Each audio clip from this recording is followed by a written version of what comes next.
To skirt the curse's grasp, tarry not for long. 'Tis dark for now, and not a soul stirs, but remember, fires are known to fade in quiet. Or perhaps thou'rt captive already, like the poor girl.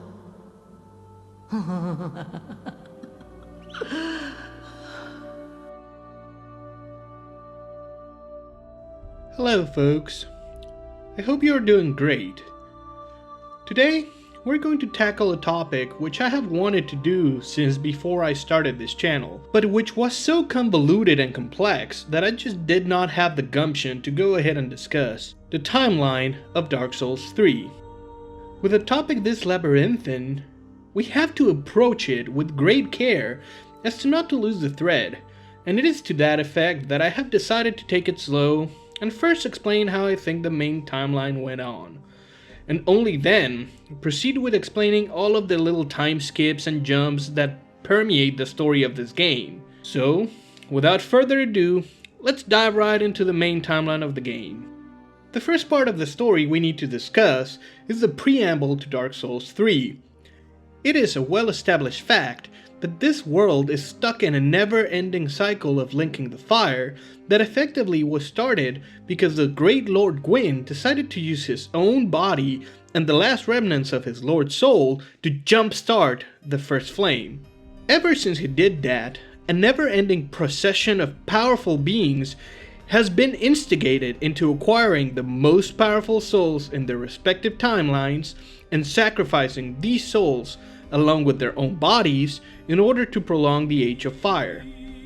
Following the establishment of our cycle, and having it continue for potentially several hundreds or maybe even thousands of years, we start our Dark Souls 3 timeline with the recurring linking of the flame, and the sacrifice of Aldrich, the Abyss Watchers, and Yorm the Giant. I think it is important to mention that the order of the sacrifice of these powerful beings is a heavily debated affair to this day, but I think that for the focus of our theory, this is not a very important fact. So, after these three Lords of Cinder link the fire, a fourth one is selected to follow in their footsteps. His name is Prince Lothric. But to talk effectively about this prince, we first need to discuss his kingdom. The Kingdom of Lothric is a kingdom that is arguably founded by Guinevere, daughter of Gwyn, an heiress to Gwyn's legacy of linking the flame. After being pressured by his queen, the King of Lothric, Osiris, decides to conduct experiments in order to produce the perfect heir to link the fire. It is while attempting to achieve this objective that the king severely experiments on his second-born, Lothric, and eventually his third child, Ocelot, until the king himself ends up going insane as he is consumed by his obsession. After being severely affected by his father's experimentation, as well as being overpressured by having been raised with the sole purpose of linking the fire, Prince Lothric becomes an easy target for his mentor.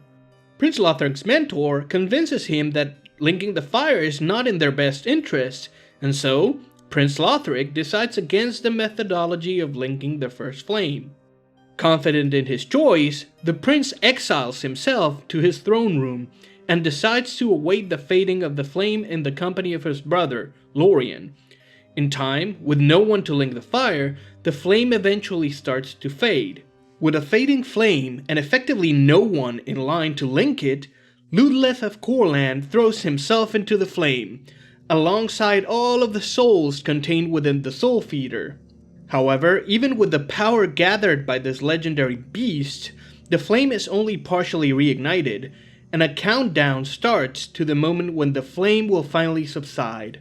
We know by the dialogue of Koth in Dark Souls 1 that the flame has faded in the past. Your ancestor claimed the dark souls and waited for fire to subside, and soon the flames did fade, and only dark remained. Thus began the Age of Men, the Age of Dark. So after having Ludleth achieve partial success at linking the flame, I believe the flame finally fades in its entirety. It is at this taxing time that the greatest champion of the kingdom of Lothric, Gundyr, is sent on his pilgrimage to link the fire. However, having arrived late to the festivities, Gundyr is greeted by a flameless shrine and a bell that will not toll. And so, after Gundyr fails to achieve his purpose, darkness falls upon the land. Driven by desperation, all of the proponents of the linking of the flame, and especially the Lothric kingdom, start selecting unproven warriors to go and link the fire. In order to achieve this feat, the beloved Queen Guinevere uses her wiles, as well as her royal presence, to effectively persuade various champions of the kingdom to sacrifice themselves unto the flame. However, given that these fighters do not have the amount of power needed to link the flame outright, their bodies and souls are completely charred by the first flame and entirely consumed in the process. Just like a little child trying to preserve a fading flame, the kingdom chucks endless undead unto the flame, and it is thanks to this sacrifice that a meager flame is once again reignited. However, there is a side effect to this short-sighted operation, and by doing so, they inflict a tear unto the fabric of time.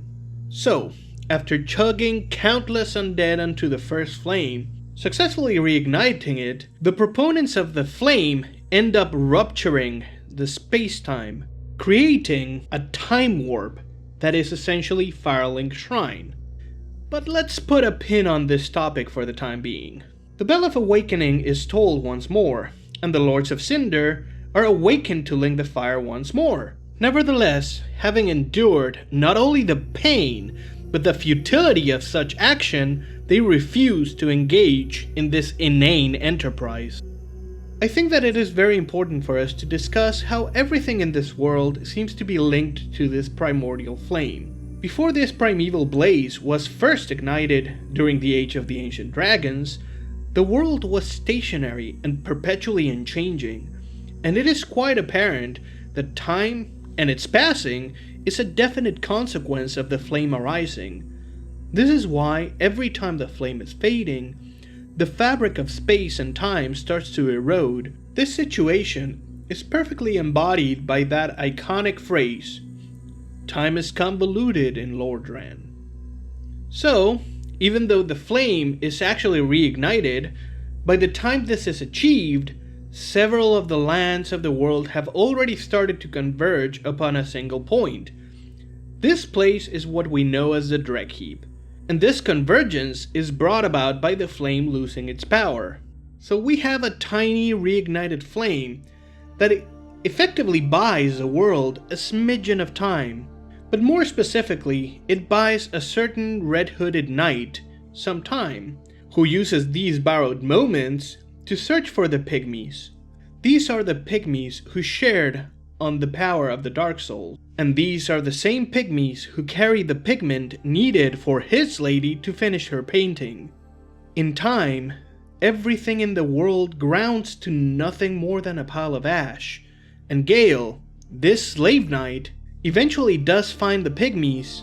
However, there is one more champion that actually meets him at the end of the world, even though he actually took a bit of a shortcut to arrive there. After facing off at the end of time and space, the Ashen Champion manages to defeat Gale, retrieving the blood of the Dark Soul in the process, and delivering it upon the little painter girl, who uses it to paint a more enduring painting. This is the end of our timeline. Now, we mentioned that this champion actually took a shortcut. This Ashen Champion, in the past, arrived to Felionor's Rest. There, he discovered Gwyn's daughter holding an ivory egg. After he imprudently touches that sacred heirloom, the seal placed to keep the pygmies and the Dark Soul contained at the end of the world is shattered, and the tremendous power that this holy bauble contains is released all at once, propelling this ashen being to the end of time, where he meets up with Gale. So, with that little time skip finally explained, let's go back to that pin that we put on Firelink Shrine. As you can remember, I previously mentioned that Firelink Shrine functions as a time warp. Perhaps a better way to consider this is not as a warp per se, but more as a place contained outside the boundaries of time and space. Once this shrine is created by chucking undead into the flame, either by chance or by deliberate design, a certain number of beings become intrinsically bound to the shrine's existence. A good example of one of such beings is Andre, but I believe a more important example of this is the Firekeeper. As we can see, Andre, the Shrine Handmaiden, the Firekeeper, and even Ludleth are inextricably bound to this timeless place. This is the main reason why these characters, and only these characters, are unable to be killed, or rather permanently so. I also believe that Hawkwood is a different case. Yes, we do find Hawkwood in the shrine at the beginning of the game, but he is very clearly understood to have arrived to the shrine moments before we do, and he is not one of the original characters whose existence has become bound to the shrine. So let's answer the question, why can't the Firekeeper die? We know that other Firekeepers under normal circumstances are able to die. For good examples, there is a mountain of Firekeeper corpses at the bottom of the tower in Firelink Shrine, and Irina of Karim, once allowed to become a Firekeeper, can be easily killed permanently. Heck, we can also see Firekeepers in Dark Souls 1 being murdered and staying dead. So what makes our Firekeeper any different? Well, I believe our Firekeeper cannot die, not because she is a Firekeeper, but because she has been trapped and her soul bound to this timeless zone. The same applies for Andre, the Shrine Handmaiden, maybe even Ludleth. This also would explain why the rest of the visiting characters that are peppered all over Firelink Shrine do not possess the same invulnerability. So, after this timeless Firelink Shrine is created, the proponents of the flame decide to use this golden opportunity to reignite the flame outright.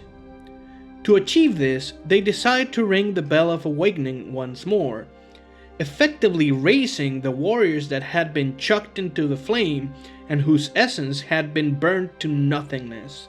After the Ashen Ones are awakened, the Firekeeper starts funneling these unkindled warriors, which are trapped within the timeless Firelink Shrine, to pursue after the Lords of Cinder and gather their souls. The proponents of the flame believe that by doing this, the flame can be once again successfully linked, and therefore, order finally restored. And so, to this effect, the power of the bonfire is used to inject the Ashen Ones into the past, in order to give them the ability to gather the souls of the Lords of Cinder. Once the Ashen One manages to defeat all of these mighty foes, the Firekeeper initiates a ritual, and the Ashen One is given access to the Firelink Shrine in the present, and through it, the kiln of the first flame. Now, I do need to discuss the futility of using words like past, present, and future within this context, as having all of these time jumps effectively renders these words meaningless. But I think that if we see our timeline as a whole and tag specific points in time with these words, it makes our task of figuring the timeline a tad bit less daunting. So, by having access to the point in time when the tiny flame has been reignited, the Ashen One is able to defeat the Soul of Cinder, and then he can decide if he will ultimately link the flame again, regardless of how pointless this action might be. So there you go, folks. This is my take on how the convoluted timeline of this game can be explained. As always, please let me know what you think in the comment section, and if you disagree with my theories, please explain your point so that, if I'm wrong, I can make another video about it. If you like my video, please consider giving it a thumbs up, and if you enjoy my content, you can subscribe to the channel for weekly content. I hope you guys have a great day. This was Cheps. and I will see you soon.